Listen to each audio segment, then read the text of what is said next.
Ready start. अध्यक्ष महोदय, आपने हमारी निजी क्षेत्र की साख गिराने के लिए निंदा की है। क्या मैं आपसे अनुरोध करूं कि आप पिछले वर्षों के उन तमाम भाषणों को जो दिए गए हैं और जिन्हें सुनना पड़ा है देखा जाए, जिसमें सार्वजनिक क्षेत्र की निंदा की गई है। क्या आपको यह नहीं लगता है कि सार्वजनिक क्षेत्र का अपना योगदान है और हमारे देश को सार्वजनिक क्षेत्र ने ही यह ढांचा दिया है जिसके कारण हम अपनी रक्षा कर पाए हैं और आप सबकी निजी क्षेत्र की सहायता कर पाए हैं। आप यह ना भूल जाएं कि निजी क्षेत्र इसीलिए आगे बढ़ पाया है कि सरकार ने उसे संरक्षण दिया है, उसकी सहायता की है। अगर सरकार ने एक भिन्न नीति अपनाई होती तो वह आज उस आधार का निर्माण नहीं कर सकता था जो उसने किया है। इसलिए आपको और हमको अपनी समस्याओं को देश के व्यापकतर परिप्रेक्ष्य में देखना है। अध्यक्ष महोदय, जैसा कि आपने अपने भाषण में कहा है, जहां अस्थिरता, अनिश्चितता और असुरक्षा हो वहां आर्थिक प्रगति संभव नहीं। ऐसे वातावरण में और अधिक आर्थिक समता लाने की कोई भी कोशिश ज़्यादा आगे नहीं बढ़ पाएगी और कानून तथा व्यवस्था के भंग होने की प्रत्येक स्थिति में अमीरों की अपेक्षा गरीब लोगों को कहीं ज़्यादा कठिनाई इसमें होती है।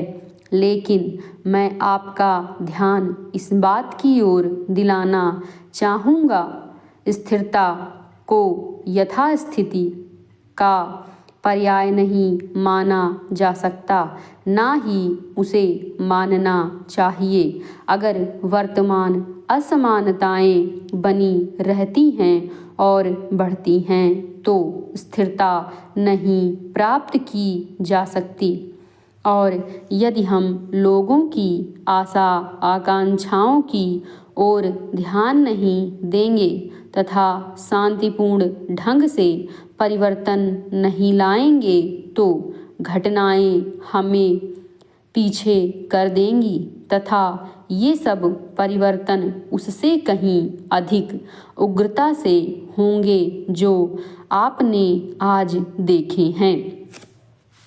आज हमारे देश में तथा विश्व के अन्य देशों में भी, यहाँ तक कि अधिक से अधिक अमीर समाज में भी एक तरह की बेचैनी का वातावरण है, जैसा कि आपने समाचार पत्रों में देखा ही होगा। और जो देश अभी हाल तक शांति और समृद्धि के गढ़ माने जाते थे वे अब वैसे नहीं लगते।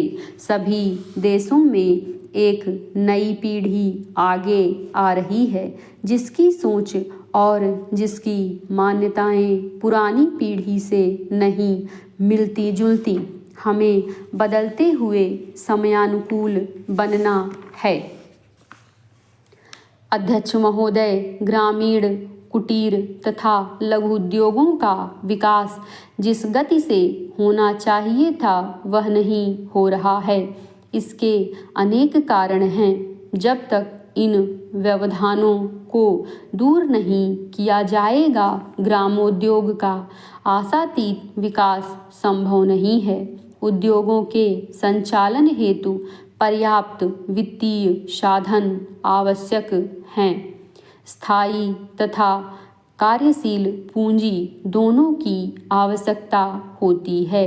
ग्रामीण क्षेत्रों में व्यापक रूप से निर्धनता है, अतः वह इतनी पूंजी नहीं निवेश कर पाता है जिससे किसी उद्योग को ठीक ढंग से चला सके। इसी कारण है कि वह नौकरी व मजदूरी करना अधिक पसंद करता है बजाय ग्रामोद्योग के संचालन द्वारा आत्मनिर्भर बनने के।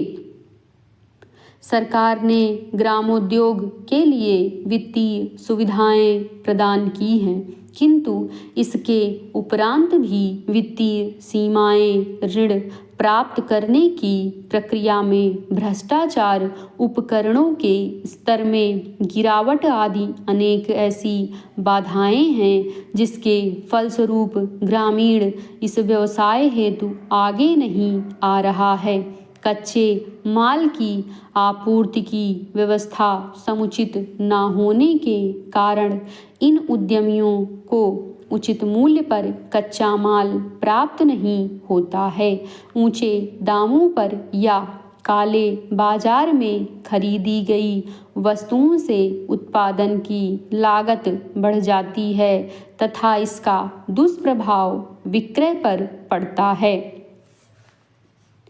ग्रामीण क्षेत्रों में अवस्थापना सुविधाएं भी कम हैं। सड़क परिवहन, क्रय विक्रय एवं विपणन सुविधा तथा वित्तीय संस्थाओं के अभाव के कारण कुटीर उद्योगों के विकास में भारी व्यवधान है।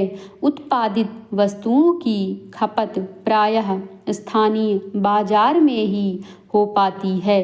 बाहर ले जाने तथा क्रय विक्रय तथा विपणन की सुविधा न होने से उत्पादित वस्तुएं उद्यमियों के लिए भार हो जाती हैं तथा पूंजी स्थिर हो जाती है, जिसके परिणाम स्वरूप उत्पादन प्रभावित होता है। ग्रामीण क्षेत्रों में ऊर्जा का अभाव तो है ही, किंतु जिन ग्रामों में विद्युतीकरण हो चुका है वहां पर विद्युत आपूर्ति सुनिश्चित नहीं है। यह अनिश्चितता इतनी होती है कि इन छोटे छोटे उद्योगों का कार्य ही रुक जाता है, जिसका प्रभाव न केवल लागत पर पड़ता है वरन उत्पादन भी घट जाता है। ग्रामीण उद्यमियों में तकनीकी ज्ञान तथा कुशलता भी कम होती है। आधुनिक तकनीकी ज्ञान न होने से निर्मित वस्तुओं की सार्थकता भी घटती है तथा मांग भी कम होती है। ग्रामोद्योग में उत्पादित वस्तुओं की प्रतिस्पर्धा बड़े उद्योगों से होने के कारण उपयोगिता व विक्रय प्रभावित होता है। समाप्त।